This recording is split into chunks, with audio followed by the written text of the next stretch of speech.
Assalamualaikum warahmatullahi wabarakatuh. Alhamdulillahirabbil alamin. Wonten ngasanipun Bapak Ustaz Syarif Hidayatullah ingkang dihormatan. Wonten ngasanipun Bapak Ketua Kasih Masjid Bapak Setiawan, Bapak Profes Bapak Stadion ingkang dihormatan ugi. Saha wonten ngasanipun Bapak-bapak lan para sedherek ingkang kawula tresnani. Monggo langkung rumiyin kawula dherekaken ngaturaken puji lan puji syukur wonten kagem dalem Allah Subhanahu wa taala. Awit mapinten-pinten kenikmatan dilangkung-langkung nikmat sehat saha tempat dan kula lan panjenengan sedaya wonten ing sonten punika saged kempal manunggal wonten ing aula Masjid Baitul Hasanah kanthi boten manggihi alangan setunggal punapa. Boten kesupen salat salam mugi kang tetepno dumateng junjungan kita Nabi Agung Muhammad sallallahu alaihi wasallam ingkang kita tenggo-tenggo syafaatipun wonten ing yaumul kiamat niki. Yen pangapunten awit mawantun matur wonten mangsa panjenengan sedaya pimpinan kami dados wakil saking pengurus padukuhan Penen ingkang sepisan saestu ngaturaken agunging panuwun dumateng Takmir Masjid Baitul Hasanah. Sedaya pengurus Takmir Masjid Baitul Hasanah awit sampun nawontenaken adicara buka bersama punika. Ingkang salajengipun ugi ngaturaken agunging panuwun dumateng bapak-bapak lan para sedherek-sedherek awit sampun kersa rawuh wonten ing adicara sonten punika langkung-langkung dumateng agunging panuwun dumateng Bapak Syarif Hidayatullah ingkang sampun kersa rawuh wonten ing sonten punika ugi. Ugi ngaturaken agunging panuwun dumateng warga masyarakat RT setunggal ingkang wonten ing sonten punika keajibah keajibah nyapaken konsumsi kagem buka bersama-sama. Kok menawi mboten kathah dados atur kawula sampun wektalipun sampun sonten sampun sakuran obat anggenipun tausiah Bapak Ustaz. Saking kawula cekap semanten. Wassalamualaikum warahmatullahi wabarakatuh. Matur nuwun dumateng menipun Bapak Dukur Padukuhan Penen Tegal Seden Dadi sampun paring pangapunten. Bapak-bapak lan para sedaya ingkang ngurmati salajengipun monggo kita midhangetaken pangaosan menjelang buka bersama ingkang saestu bagi dipun dilani dening Bapak Haji Syarif Hidayatullah. Semoga samangke kasuwun dipun Bapak Ustaz kasuwun mimpin doa buka bersama salajengipun. Dan kelatakan teman-teman ikut Bapak Ustaz Bapak Haji Syarif Hidayatullah. Semoga Bapak matur nuwun. Assalamualaikum warahmatullahi wabarakatuh. Bismillahirrahmanirrahim.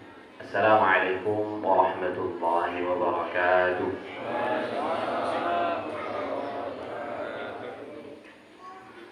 Innal hamdalillah nahmaduhu wa nasta'inuhu wa nastaghfiruh wa na'udzu billahi min syururi anfusina wa sayyi'ati. Menjadikan hati-hati warga di sini hati-hati yang salimah, hati-hati yang selamat, senantiasa dipenuhi dengan rasa kebahagiaan. Amin amin ya rabbal alamin. Ya. Pertama-tama tentu tidak lepas bagi kita setiap muslim tatkala mendapatkan berita baik maupun berita buruk, sekalipun itu berita yang tidak mengenakan bagi kita, tetapi atas diri seorang muslim ucapannya adalah alhamdulillah. Ya. Kenapa? Karena kalau kita diberikan nikmat seperti nikmat berkumpul saat ini tanpa kekurangan suatu apapun, ya, mungkin kurangnya, kalau boleh kita bilang mungkin kurangnya kok menunggu kepuasannya belum nampak itu. gitu kan. Mungkin itu aja kurangnya. Tapi selain daripada itu, insya Allah kita datang ke sini dalam kondisi yang sempurna, dalam kondisi semuanya ya, hati yang berbahagia. Amin. Ya, hati yang berbahagia. Siapa yang tidak berbahagia? Jam-jam seperti ini, di waktu-waktu seperti ini, ada yang masih sedih.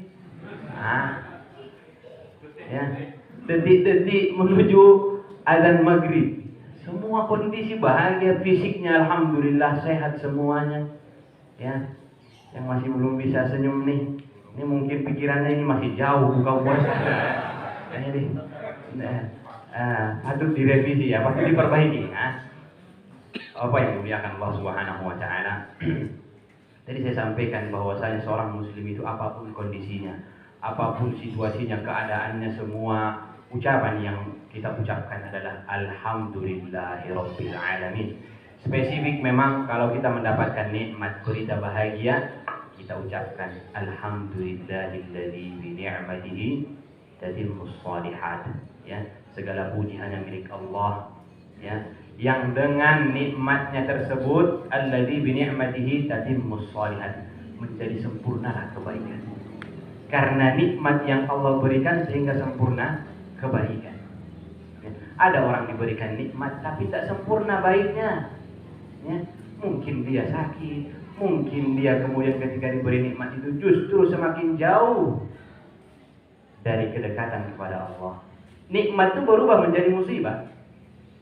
Maka ketika dapat nikmat, berita bahagia, mungkin anak lulus, anak berprestasi, dapat report dari sekolah, anakmu alhamdulillah selama kami pantau berakhlak yang baik kepada teman, berita bahagia. Alhamdulillahilladzi bi ni'matihi tatimmus shalihat. Coba diulang bersama-sama.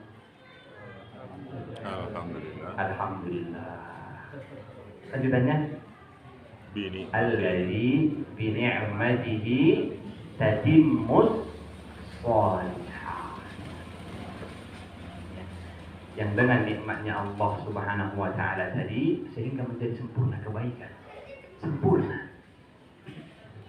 Maka ketika kemudian sebaliknya, kalau kita mendapatkan berita yang tidak mengenakkan bagi hati kita, berita itu membuat kita sedih, berita itu membuat kita kemudian ada perasaan yang dirundung dengan kesedihan, ya, perasaan itu berubah. Maka jawabannya atau doanya yang kita ucapkan Alhamdulillah ala kulli hal. Alhamdulillah ala kulli hal. Ya. Segala puji hanya milik Allah, dan pujian itu hanya pantas untuk Allah. Kita memuji manusia, ya, dipastikan ada kekurangannya, betul Bapak sekalian? Betul? Tidak ada manusia sempurna kan? Tapi kalau Allah itu maha sempurna, tidak ada kekurangan, tidak ada kekurangan sedikit pun. Allahu la ilaha illa huwal hayyul qayyum. Ya, Allah yang tidak ada Tuhan selain Dia. Al-Hayyu Al-Qayyum, ya, maha hidup. Manusia ada batasnya. Likulli ummatin ajal. Setiap diri ada batas waktunya. Ajal itu kan bahasa udah diserap ke dalam bahasa Indonesia, gitu. Ajal. Oh, memang sudah ajalnya, gitu ya. Nah, ayam kita ditabrak orang, memang sudah ajalnya, gitu. Maksudnya ajal di situ adalah batas yang Allah berikan kepada dia untuk bertempat tinggal di muka bumi ini. Itu aja. Jadi tidak akan pernah meleset sedikit pun, sedetik pun, ataupun maju sedetik pun. Termasuk takdir, termasuk ketentuan, ketetapan yang Allah berikan kepada kita. Baik itu tadi kita ulangi, baik itu berita bahagia, baik itu kemudian berita membuat kita sedih, semuanya tidak pernah lari dari catatan takdir. Ya, fi kitabim mubin. Ya, sudah ada catatannya di dalam kitab, yaitu di Lauhil Mahfuz. hadirnya kita di tempat yang berkah ini. Saya sebut tempat yang berkah karena saya tahu betul bagaimana perjalanan pembangunan tempat ini ya. Ini pendopo yang diharapkan menjadi tempat untuk silaturahim dengan seluruh warga yang ada di Penai. Iya kan? Nah, dan itu terlaksana. Alhamdulillah cita itu terwujud hari ini. Kalau kita lihat suatu kemenangan, dulu Rasulullah SAW ketika dakwah di Mekah, beliau diterima atau ditolak? Ditolak. Penolakannya secara kekeluargaan atau justru membahayakan bagi diri beliau? Membahayakan bagi diri beliau sallallahu alaihi wasallam, bahkan diancam untuk dibunuh. Ya, kita ingat betul peristiwa ketika beliau hendak hijrah ke Madinah. Beliau itu sudah disepakati oleh kabilah-kabilah yang ada di orang-orang Quraisy, bersepakat mengutus satu perwakilan setiap suku supaya setiap suku ini bertanggung jawab ketika Muhammad sallallahu alaihi wasallam mati terbunuh. Dan itu tujuan mereka. Alhamdulillah Allah menolong, menurunkan pertolongannya, mengganti kemudian Ali bin Abi Thalib yang tidur di tempatnya Rasulullah sallallahu alaihi wasallam. Andaikan itu Nabi Muhammad SAW, maka mungkin beliau sudah dibunuh oleh Quraisy. Maka ketika beliau mendapatkan kesedihan, namanya tahun Amul Huzn. Apa Amul Huzn?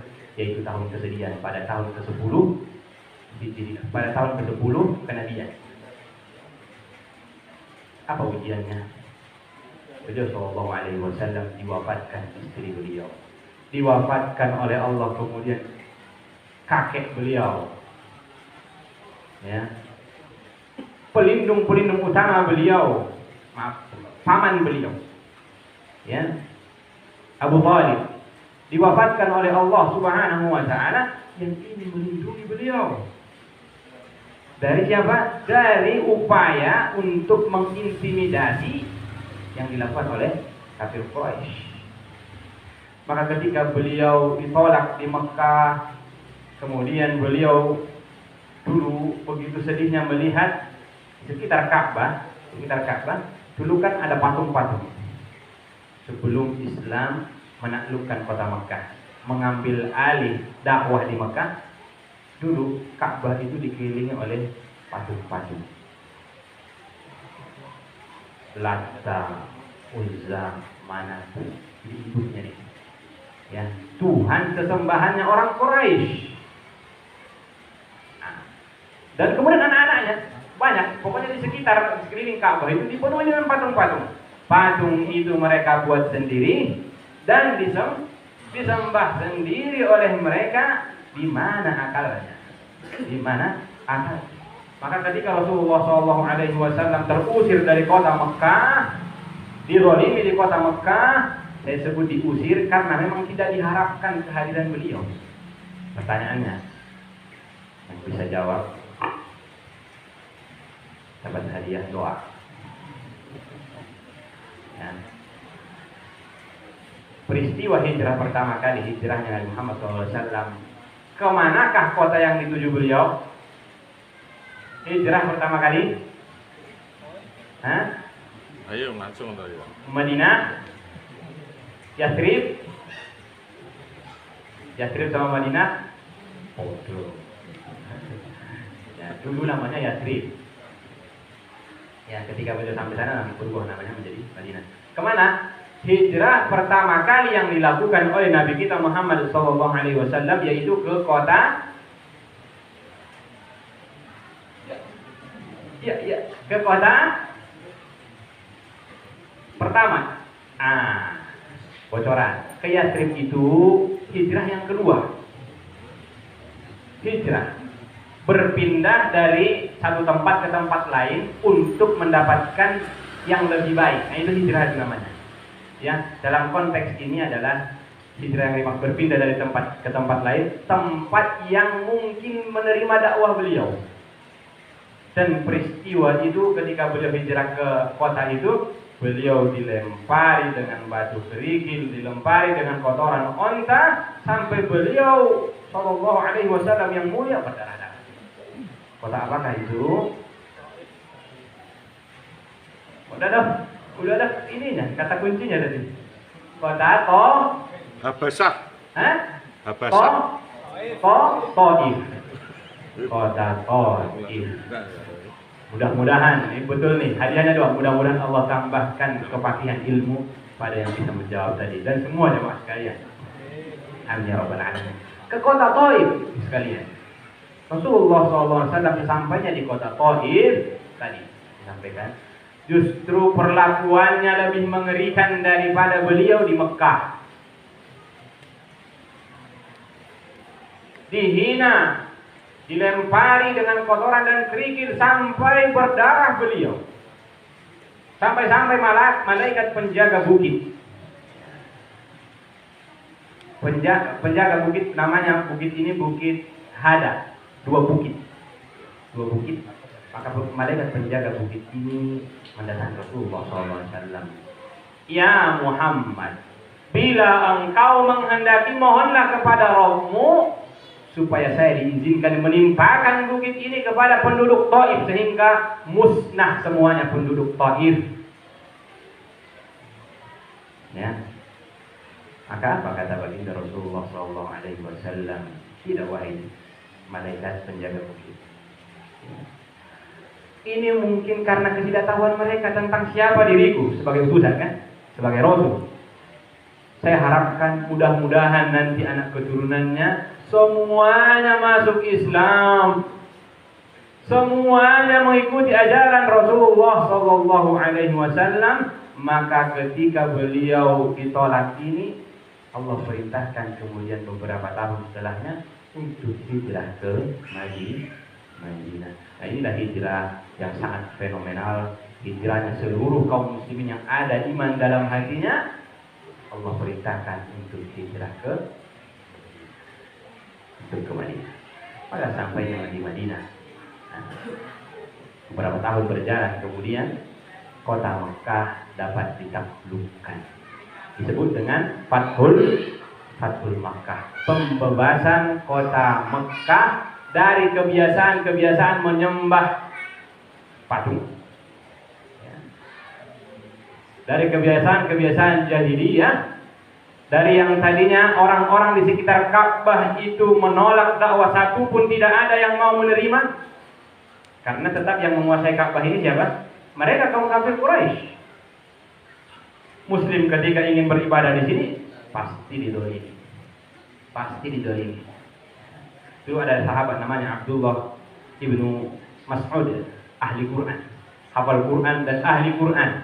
Kalau kita berbicara tentang Al-Quran, pasti sanadnya sampai ke beliau. Pasti sering disebut qala Abdullah ibnu Mas'ud mesti. Maka sahabat ini kemudian mengajukan diri. Waktu itu rapat, siapa yang ingin membacakan Quran di hadapan seluruh kaum Mekah? Yaitu posisinya ada di Ka'bah gitu. Posisinya di Ka'bah membacakan ayat-ayat Al-Quran. Maka beliau mengajukan diri. Siapa namanya tadi? Abdullah ibnu Mas'ud. Dia kemudian membaca Quran, digebukin bapak sekalian, digebukin sampai berdarah-darah, sampai kemudian para sahabatnya mengira ini orang sudah meninggal karena memang badannya kurus. Bukan maksud ke siapa-siapa sih. Nanti kurus kira-kira ini sasaran gitu bukan ya. Nah, udah. Tapi memang beliau posturnya itu kecil kurus gitu ya. Karena memang asalnya beliau itu orang yang sederhana. Ahli ilmu dan berkah ilmunya sampai sekarang tadi saya sebut namanya senantiasa dikutip. Namanya senantiasa dijadikan sebagai rujukan. Ketika orang berbicara tentang Al-Quran, pasti muncul nama ini. Sedahsyat itu penolakan orang-orang Quraisy, tapi kemudian Allah Subhanahu wa Ta'ala menunjukkan kebesarannya, menepati janjinya bahwasanya pasti agama Islam itu akan dimenangkan oleh Allah Subhanahu wa Ta'ala. umat Islam pasti akan berjaya. Itu janji Allah kepada Nabi Muhammad sallallahu alaihi wasallam. Maka Allah tidak pernah mengingkari janjinya. Innallaha la yukhliful mi'ad. Sesungguhnya Allah tidak pernah ingkar janji. Janji itu Allah tepati, Allah kabulkan, Allah penuhi, sehingga kemudian inna fatahna laka fatham mubina. Sesungguhnya telah kami fatahna, telah kami buka untukmu wahai Muhammad dan seluruh sahabat-sahabat yang berjuang dengan Nabi, laka fatham mubina, dengan kemenangan yang nyata. Yang tadinya semua menolak, sekarang ini Bapak sekalian, kalau kita saksikan di tayangan televisi, ya, televisi yang menunjukkan bagaimana kondisi sekarang di Mekah. Di Mekah jamaah umroh, jamaah yang beribadah di sana membludak. Untuk tawaf saja itu berdesak-desakan. Kalau kita umpamakan misalnya di sini kalau ngantri gitu. Kalau di sini masih mending gitu ngantrinya. Mungkin masih agak lancar, itu udah pelan-pelan. Saking padat. Yang dulu tidak ada satupun yang menerima di situ. Ka'bah itu tidak boleh untuk tempat ibadah kaum muslimin. Sekarang semua umat manusia berbondong-bondong untuk melakukan ibadah di sekitar Masjidil Haram, untuk melakukan ibadah umrah dan ibadah haji. Allah membuktikan kekuasaan.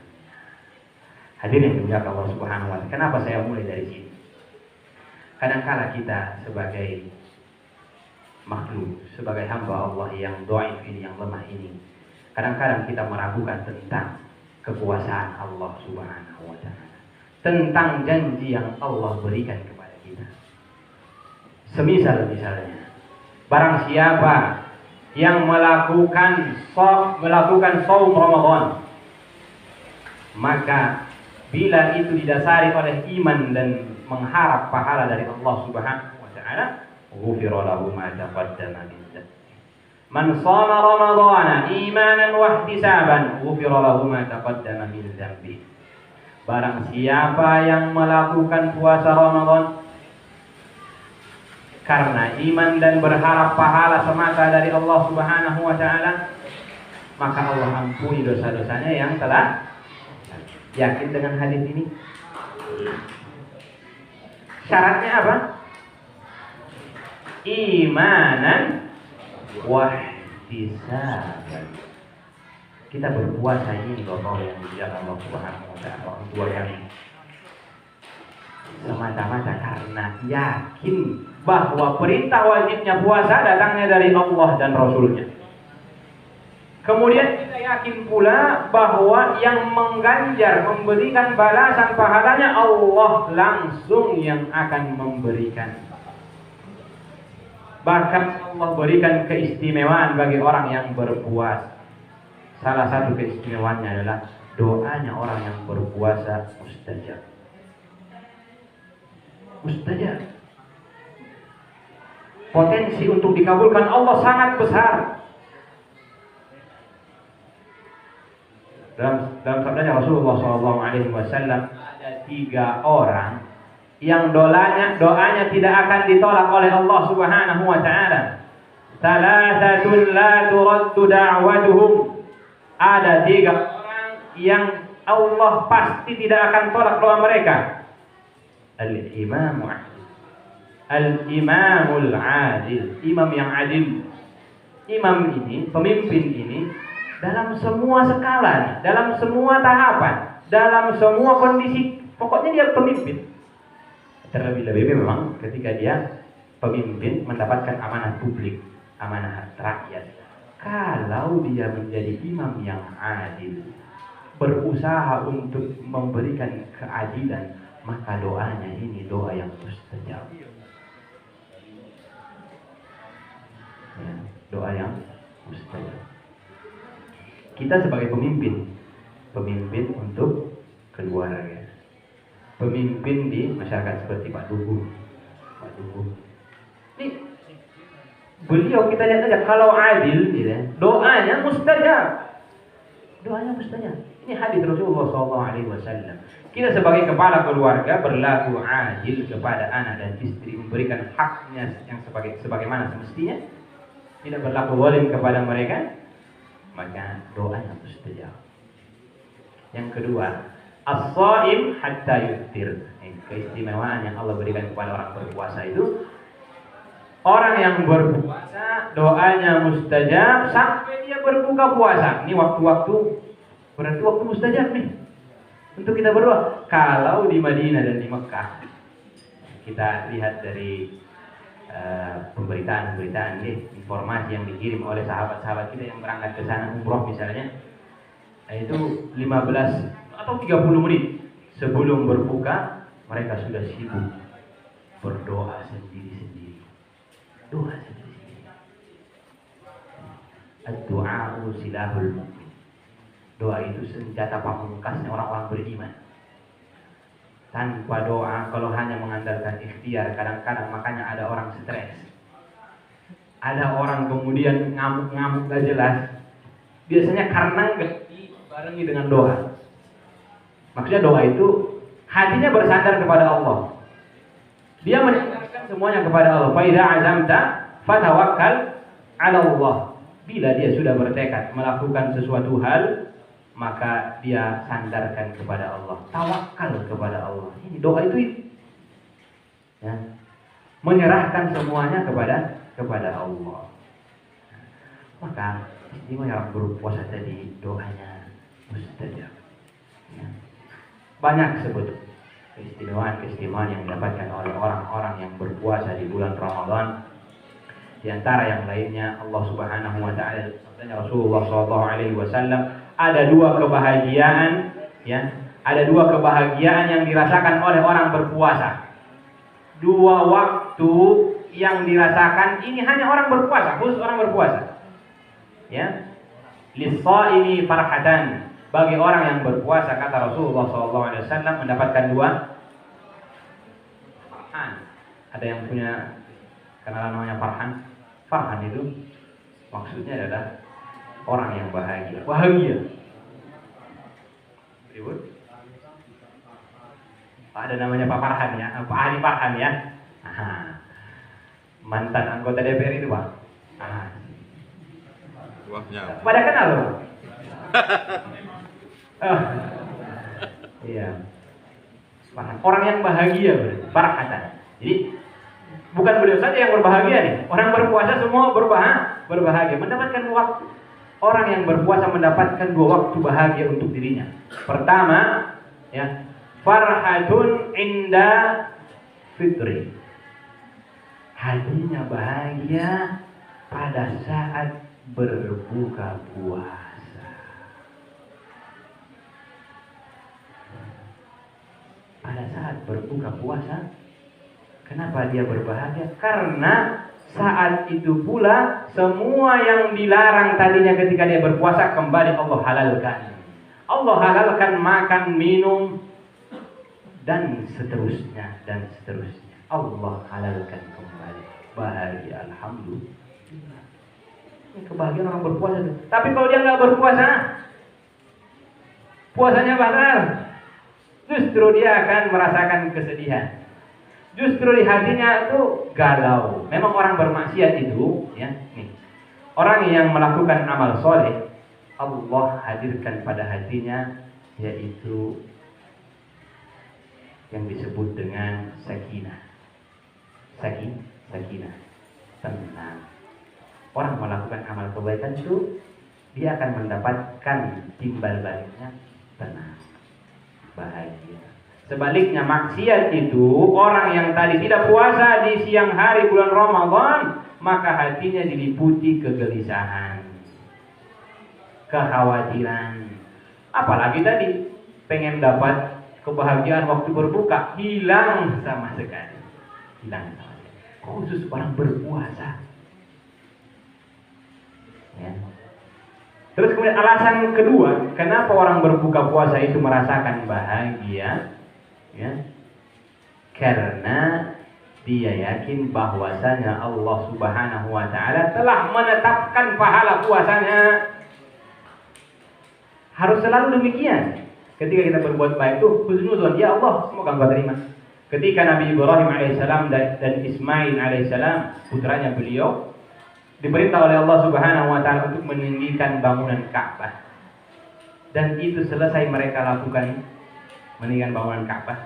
Karena dulu pernah roboh, pernah hancur kan ketika kejadian terjadinya musibah yang melanda kaumnya Nabi Nuh. Kan banjir. Sebagai azab bagi kaum Nuh yang menolak dakwahnya beliau. Itu kan banjir dan seluruh bumi. Maka kata para ulama, kehidupan kedua sebetulnya itu terjadi ketika masanya Nabi Nuh alaihissalam, dan kita semua ini ada keturunan dari mereka. Kaumnya Nabi Nuh yang ikut di bahteranya Nabi Nuh alaihissalam. Itu fase kedua. Tapi jelas, apakah mereka bukan keturunan Nabi Adam? Pasti mereka keturunan Nabi Adam alaihissalam. Tetapi cikal bakal umat yang ada hari ini dari kaum Nabi Nuh yang ikut di kapalnya beliau. Maka terjadi kemudian kerusakan yang parah, ditinggikan oleh Nabi Ibrahim alaihissalam dan Ismail, sampai kemudian sudah selesai permohonan mereka kepada Allah ini. Kalau kita melakukan amal ketaatan seperti puasa ini, seperti kita sholat 5 waktu, jangan lupa untuk berdoa, Rabbana taqabbal minna innaka antas sami'ul. Apa maknanya? Rabbana taqabbal minna, ya Rabb kami, taqabbal minna, terimalah dari kami, innaka antal, Rabbana taqabbal minna innaka antas sami'ul alim. Ya Rabb, terimalah dari kami ibadah kami, puasa kami, salat kami, zakat kami, sedekah kami. Innaka antas sami'ul alim. Sesungguhnya Engkau zat yang maha mendengar lagi maha mengetahui. Nah, kira-kira waktu ini masih lama. Masih lama ya. Ya. Itu baru satu waktu di mana orang berpuasa mendapatkan kebahagiaan. Coba kita ulangi, waktu berbuka puasa. Alasan pertama tadi apa? Karena Allah sudah hilangkan larangan ketika di siang hari. Ya kan? Siapa yang tidak berbahagia mendapatkan menu es cendol? Jangan dibayangkan. Nanti pikirannya kita. Jadi makruh puasa kita kan. Makan bebas, diperbolehkan. Kalau orang puasa itu biasanya bermacam-macam gitu. Padahal ketika sudah berbuka puasa itu, yang ini menu ini enggak kemakan, ini sisa. Ya, memang itulah hawa nafsu ya. Hawa nafsu manusia itu pengen makan sebanyak-banyaknya gitu, pengen icip sebanyak. Tapi kemampuan yang Allah berikan memang sudah itu batasannya. Ya. Maka kebahagiaan yang kedua dirasakan oleh orang yang berpuasa, yaitu farhatun inda liqa'a rabbih. Ini pamungkasnya, ini puncaknya ganjaran yang diterima oleh orang-orang yang berpuasa di bulan Ramadan karena iman dan berharap pahala dari Allah Subhanahu wa taala. Bukan karena malu kalau tetangganya melihat dia enggak puasa, bukan karena gengsi kalau keluarganya kemudian melihat dia tidak berpuasa, bukan. Ini karena Allah perintahkan, karena iman. Kalau karena iman tidak ada hitung-hitungan dunia, Bapak sekalian. Tidak ada hitungan dunia. Kan itu tadi dilihat orang kan dunia tuh. Kebahagiaan yang kedua yaitu, dan ini pamungkasnya, ini puncaknya. Tatkala Allah Subhanahu wa taala menampakkan wujudnya yang asli bertemu dengan hamba-hambanya yang ahli puasa tadi. Itu di surga. Tanpa hijab. Hadisnya sahih. Bahwasanya Allah Subhanahu wa taala menampakkan wujudnya yang asli, dan ini kebahagiaan yang tidak didapatkan oleh mereka penduduk api neraka. Kalau mereka melihat Allah Subhanahu wa taala, mereka tertunduk ketakutan. Kalau orang beriman yang melakukan perintah Allah dan menjauhi larangan-larangan Allah selagi mereka di dunia, pada waktu mereka hidup di dunia, mereka berbahagia. Ini tadi. Farhatun inda liqa'a rabbih. Mereka berbahagia tatkala berjumpa dengan Rabb-nya. Kenapa bahagia? Karena Allah sudah memberikan kenikmatan surga bagi mereka. Sudah Allah penuhi janjinya bagi mereka yang menjalankan perintah Allah di muka bumi ini dan menjauhi larangan Allah, Allah ganjar dengan surga. Bukankah kemudian sering kita baca di Al-Quran? Di juz 30 misalnya, itu banyak ayat menjelaskan tentang innal ladzina amanu wa 'amilus shalihati lahum ajrun ghairu mamnun. Ya. Innal ladzina amanu wa 'amilus shalihati ulaika ashabul jannah. Innal ladzina amanu wa 'amilus shalihati lahum jannatun tajri min tahtihal anharu khalidina fiha dzalikal fawzul kabir. Sesungguhnya orang-orang yang beriman dan melakukan amal saleh, beriman, yakin, keyakinan bahwasanya Allah Subhanahu wa taala menciptakan kita di muka bumi ini untuk beribadah kepada itu, keyakinan bagus sekali. Ya. Akidah. Nah, kemudian diikuti dengan amal saleh. Innal ladzina amanu wa 'amilus shalihati lahum jannatun tajri min tahtihal anhar. Bagi mereka Allah sediakan surga yang mengalir di bawahnya sungai-sungai. Ya. Saya pernah berkunjung ke pabrik, ke perusahaan percetakan Al-Quran terbesar di Indonesia. Percetakan yang namanya Syamil Quran. Percetakan Al-Quran terbesar di Indonesia, yaitu Syamil Quran. Adanya di Bandung. Ketika kami ke sana itu, sekalian, ini tentang bagaimana tadi indahnya Allah menggambarkan surga itu mengalir di bawahnya sungai-sungai. Di sana mereka ingin menerapkan bagaimana Al-Quran itu menggambarkan tentang mengalir sungai-sungai di surga. Di sekitar kantor mereka, bahkan di dalam ruangan itu dibuat air mengalir, gemercik air itu. Hasilnya apa ya, sekalian? Hasilnya apa? Menenangkan. Gemercik air itu, ya, menenangkan.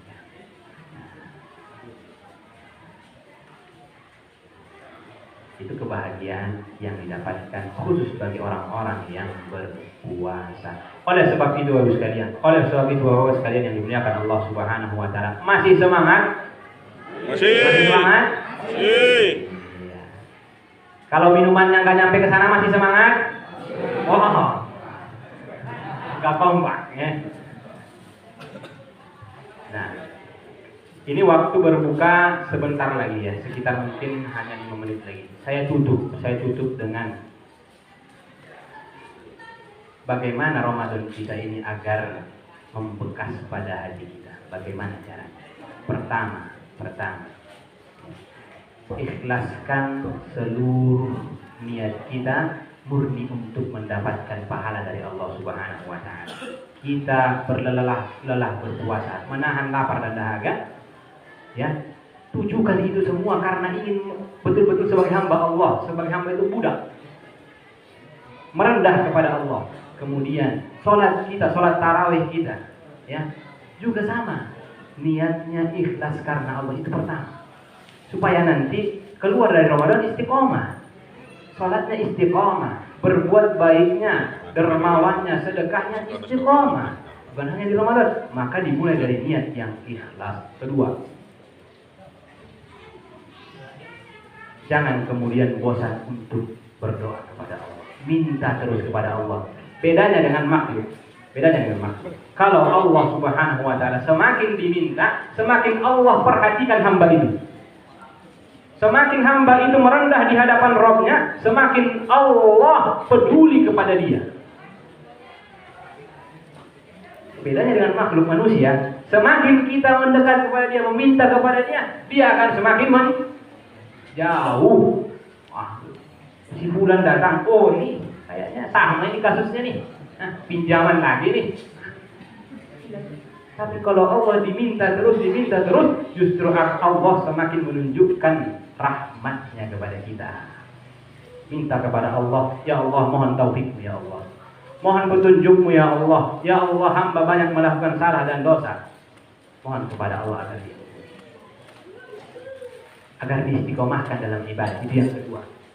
Supaya Ramadan kita ini bermakna ketika kita lewat dari Ramadan. Ya. Nah, ini tinggal 3 menit. Ya. Itu saja mungkin yang bisa kami sampaikan. Semoga waktu yang sebentar ini bermanfaat untuk kita semuanya. Amin amin ya rabbal alamin.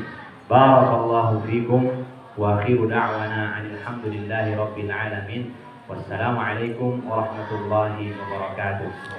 Assalamualaikum warahmatullahi wabarakatuh. Terima kasih kepada Bapak Ustadz Bapak Haji Syarif Hidayatullah yang telah berkenan memberikan mau'izah tarsamahnya atau ceramahnya dalam rangka menjelang berbuka puasa, dan bapak-bapak dan semuanya jamaah yang ada pada sore hari ini, bahwa setelah nanti sudah waktunya kita berbuka puasa, kita membatalkan dulu mohon doanya berbuka puasa nanti untuk membatalkan munjuk menjelang diri kalian pun sendaran melalui kurma berdiri kalian pun sama sholat berjamaah, tetapi sholat maghrib berjamaah saat kemudian sholat maghrib berjamaah kita mengingatkan dahar sesana jadi mengatakan Ustaz yang baru pada bapak dan diri semuanya bahwa sore hari ini telah selesai mendengarkan ceramah dari Bapak Ustadz Bapak Haji Syarif Hidayatullah. Semoga apa yang diceramahkan, apa yang diutarakan paling tidak memberikan atau menambah iman dan takwa kita pada Allah Subhanahu wa taala. Amin. Amin ya rabbal alamin. Mungkin sudah waktunya ini sudah menentukan pukul 5:50. Mungkin Pak Ustadz bisa memberikan doa untuk paling tidak membacakan kitab dalam sore hari ini dalam puasa. Monggo Pak Ustadz menjawab. Mari jemaah sekalian kita bersiap-siap untuk berbuka puasa dengan berdoa. Bismillah. Allahumma laka sumtu wa bika amantu wa ala rizqika aftartu bi rahmatika ya arhamar rahimin. Setelah kita minum makan kurma yang sunnah, kemudian minum segelas air teh ini, kemudian nanti kita baca doa zahabal dhama'u wa badalatil uruqu wa tabatul ajru insyaallah ya. Zahabal dhama'u, ya Allah telah hilang dahaga, wa badalatil uruqu, ya, telah basah kerongkongan, watabatal ajru insyaallah. Kemudian telah tetapnya pahala insyaallah. Amin amin ya rabbal